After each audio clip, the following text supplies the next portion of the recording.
Welcome to Kenton's videos. Enjoy the video. You start by preparing a controlled environment so experiments are reproducible. Activate your virtual environment, then install Jupyter and core libraries.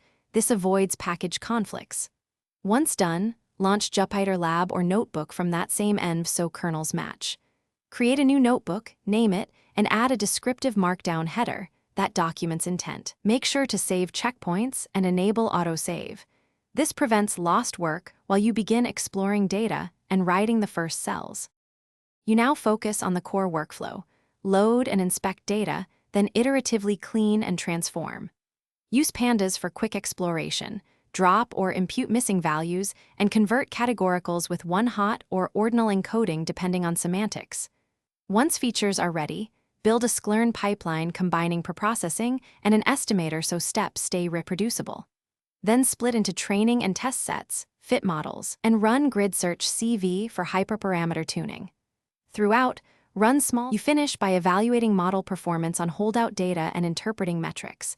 Plot a confusion matrix and calibration curve to understand errors. Once satisfied, save the trained model with Joblib. Dump and export the notebook as HTML or a script for reproducibility. If something breaks, restart the kernel, clear outputs, and rerun cells in order. This often reveals dependency or state issues. Make sure package versions match your venv. If reproducibility fails, freeze requirements with pip freeze and rerun. Thanks for watching. Consider subscribing if we helped you.